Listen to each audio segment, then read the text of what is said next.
Kaum muslimin dan muslimah rahimani wa rahimakumullah, di antara pembahasan berkaitan dengan masalah anak yang baru lahir adalah berkaitan dengan hukum mengadani anak begitu dia lahir. Berkaitan dengan masalah ini terdapat satu hadis dari Ubaidillah ibn Abi Rafi dari ayahnya. Teks hadisnya adalah sebagai berikut.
Ya, terdapat satu hadis dari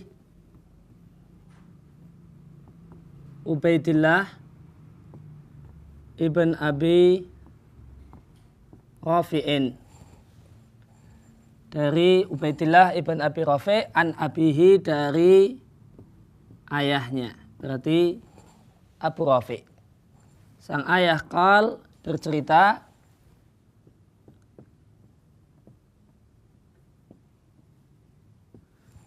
Ra'aitu Rasulullah sallallahu alaihi wasallam, aku menyaksikan Rasulullah sallallahu alaihi wasallam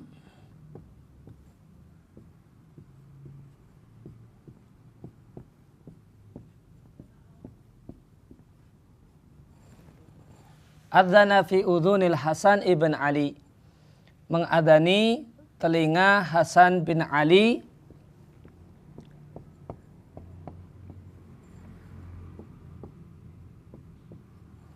hina waladathu Fatimatu, saat Hasan bin Ali lahir, dilahirkan oleh ibunya yaitu Fatimah binti Rasulillah radhiyallahu anha. Nabi beradzan bis sholati, sama persis sebagaimana adzan untuk sholat. Hadis ini adalah hadis yang diriwayatkan oleh Tirmidzi, Abu Dawud, dan Al-Hakim.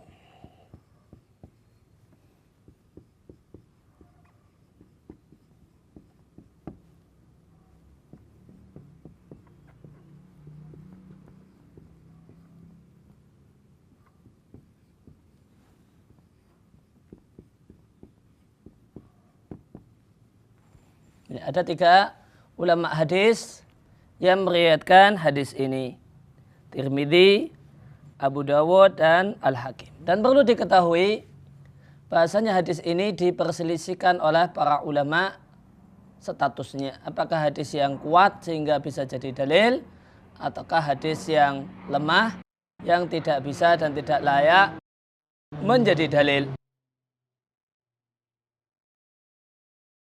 Maka tentang kualitas hadis ini, maka akan ada sejumlah ulama yang menilainya sebagai hadis yang sahih.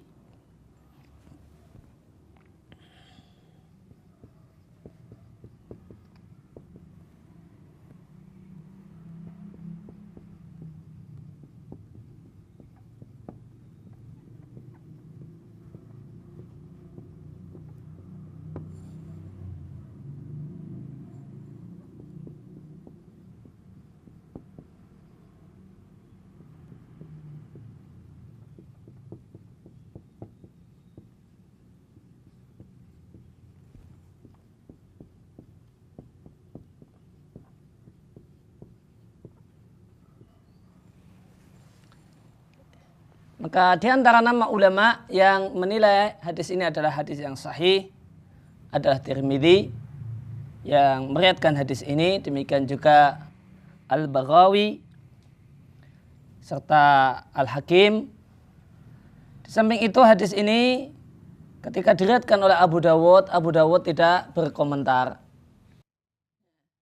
Karena Abu Dawud tidak berkomentar, maka kaidah dalam Sunan Abu Dawud semua hadis yang beliau diamkan tidak beliau komentari, statusnya adalah hadis yang saleh menurut beliau. Artinya hadis tersebut punya nilai untuk diamalkan. Demikian juga perlu diketahui di antara ulama yang lain yang bisa kita tambahkan, termasuk ulama yang menilai hadis ini adalah hadis yang kuat, berderajat hasan, adalah Mubarakfuri, penulis kitab Tuhfatul Ahwadhi. Ketika beliau menjelaskan hadis ini, beliau juga menyampaikan pandangan pribadi beliau tentang hadis ini. Beliau nilai adalah hadis yang hasan. Demikian juga di antara ulama yang lain yang menilai hadis ini adalah hadis yang kuat adalah Ibnul Qayyim. Di kitab beliau Tuhfatul Maudud fi Ahkamil Maulud, dia menilai hadis ini adalah hadis yang hasan sehingga bisa digunakan sebagai hujah. Demikian pula nilai hasan untuk hadis ini adalah satu pendapat Al-Albani atau pendapat awal dari Syekh Muhammad Nasruddin Al-Albani rahimallahu ta'ala. Meskipun sejumlah ulama menilai hadis ini sebagai hadis yang dhaif, sebagai hadis yang lemah, karena semua sanad hadis ini mengandung nama satu orang perawi, yang dia adalah Asim bin Ubaidillah.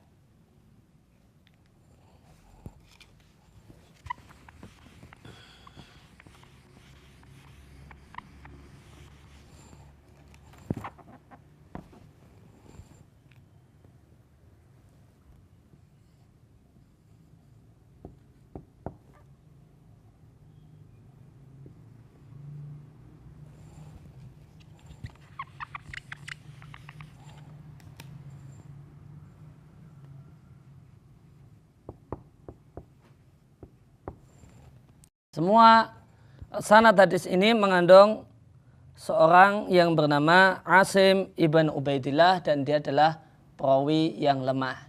Atas pertimbangan ini, maka sebagian ulama menilai hadis yang kita catat di depan ini adalah hadis yang lemah. Sehingga kesimpulan kita dalam masalah ini, hadis tentang mengadhani bayi saat lahir diperselisihkan oleh ulama. Ada yang menilainya hadis yang bisa dipakai sebagai hujah, boleh jadi dengan status sahih atau dengan status hasan, dan ada ulama yang menilainya sebagai hadis yang lemah karena adanya perawi yang lemah dalam hadis ini.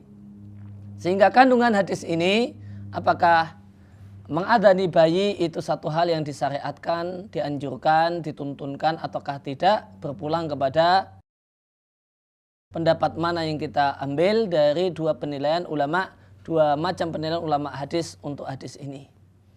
Maka jika kita menimbang bahasa yang tepat adalah ulama yang menilainya sebagai hadis yang lemah, hadis yang bermasalah, maka mengadhani bayi saat lahir tidaklah dianjurkan, tidak perlu dilakukan dan tidak dituntunkan. Namun jika kita nilai hadis ini adalah hadis yang kuat, yang bisa dipakai sebagai hujah, sebagaimana pandangan sejumlah ulama dalam masalah ini, maka dituntunkan, dianjurkan untuk mengadhani bayi saat lahirnya. Maka hendaknya kita masing-masing, hendaknya kita belajar untuk toleransi dan berlapang dada dalam masalah-masalah yang memang diperselisihkan oleh para ulama kita. Maka yang menilai hadis ini hadis yang lemah dan dia tidak mengamalkan, tidak perlu marah-marah ketika ada yang mengamalkannya.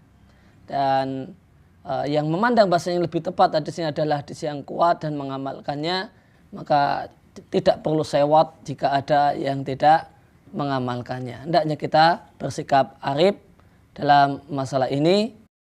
Boleh jadi kita milih satu pendapat, namun kita punya sikap menghormati pada yang memilih pendapat yang lain atau yang berbeda.